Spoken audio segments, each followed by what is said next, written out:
Mengamu makam kami mon tanda tanah tengah 22 bulan mania ian ya eka janji sampai betena mania kita ngeket tinggal bete makau siaka maku sebab siga magtabang maka kerajaan mitu sebab sedih mbak ada baris jadi bang kerajaan mitu na ya hea pabiatana jadi dah hea sama-sama jadi yan bantuan kami mon taka jadi makam kami mon amu kutongan-tongan bang beda hulu tinggi-tinggi tiang Telekom tinggi lagi assalamualaikum betenaan tinggi-tinggi gunung Kinabalu kami tak kapilu ngaradu ebot semangat saya tengok aturnya Syarif cakap ini jadi okey kita jangan panas sangat atur jangan marah air sikit minum lagi jadi saya ucapkan terima kasih saudara Syarif terima kasih YB terima kasih Atu memberi peluang kepada kami untuk bersuara sebab susah mau dapat peluang begini jadi alhamdulillah kami dibagi peluang untuk bersuara mewakili lah mungkin kita orang punya kawan-kawan yang ada dekat luar sana jadi kepada kamu semua sana kami macam mana kalau boleh saya susun tolonglah kami. Okey, terima kasih ya Atu dan juga Syarif. Akhir kata radu tatap radu sampai rata. Ebot tu Pak. Ingat betul-betul. Sejarah habis kita radu habis.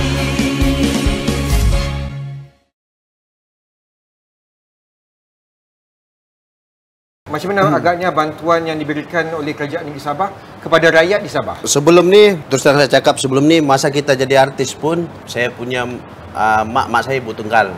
Dapatlah bantuan ibu tunggal. Betul. Dapat bantuan untuk macam nelayan, dapat bot, dapat enjin, dapat pukat.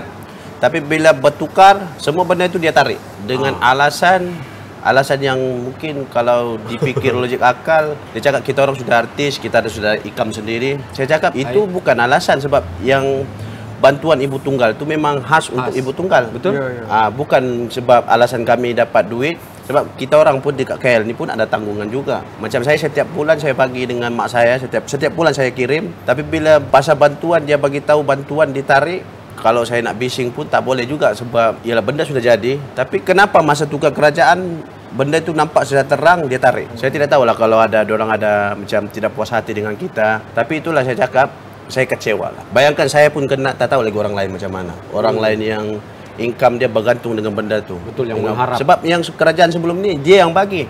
Tapi bila bertukar orang lain pula yang tarik. Itu bukan hak dia. Benda sudah dapat itu hak rakyat. Hak rakyat. Betul. Itu yang buat saya marah ini. Sabar tu. Saya tidak simpan ada minum. Okey, Syarif. Ni soalan terakhir. Alright. Sejarah habis kita radu habis.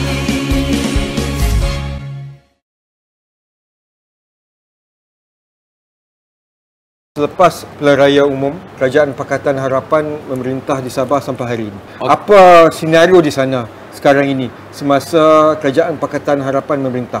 Dari segi pembangunan, dari segi ekonomi, dari segi peluang pekerjaannya bagaimana sekarang di Sabah? Saya rasa peluang pekerjaan dia bukan macam kerajaan BN dulu.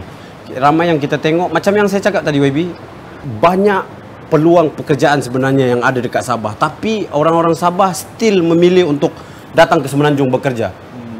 Jadi hari itu saya ada jumpa kawan saya. Kenapa kau masih mau kerja dekat Semenanjung? Dia bilang di sini gaji sikit bah.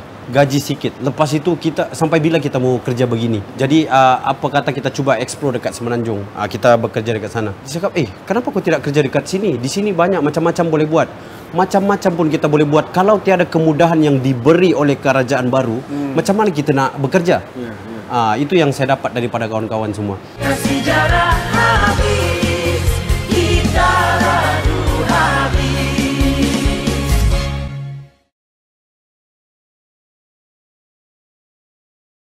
Macam mana agaknya senario sebelum pilihan raya umum?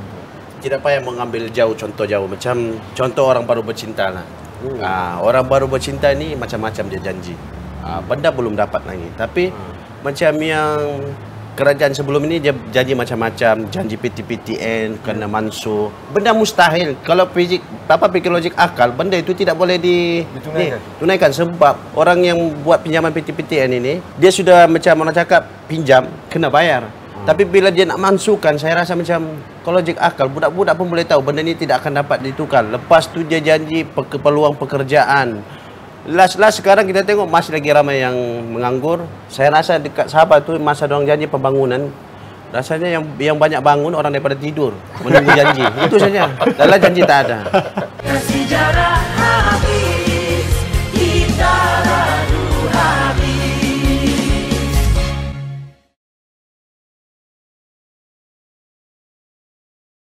Nasihat ini mungkin untuk YB, untuk diri saya juga sendiri, mungkin untuk orang lain juga. Nasihatnya saya senang. Dekat Semenanjung ni, duit 50 tu color biru sama. Dekat Kudat pun, dekat KK, dekat Sabah lah, duit biru pun warnanya sama. Tapi, kenapa kita tidak dapat benda itu sama rata? Sebab kita tidak berjuang untuk apa yang betul sekarang ini. Contohnya kerajaan sekarang ini, BN. Berapa tahun? 63 tahun BN pegang. Tengok macam mana Sabah. Naik sana, naik sini, naik sana, naik sini. 22 bulan dorang pegang. Yang banyak apa? Alasan. Macam mana? Jadi itulah saya minta kepada semua orang-orang umur macam saya yang boleh mengundi, kita turun Sabah, kita balik, kita ada kuasa untuk tukar. Bila kita sudah tukar, macam-macam apa kita minta, mungkin insya-Allah mungkin boleh dapat. Dan yang paling penting itu suara anak muda. Kamu lah nih sebenarnya yang penentu nih. Aku minta dengan kamu, banyak betul remaja yang ada dekat sini, dekat Semenanjung nih, orang-orang Sabah nih. Balik kamu, kita kasih tentu kita punya masa depan. Ebot. Ebot makam kami mona. Ebot. Sejarah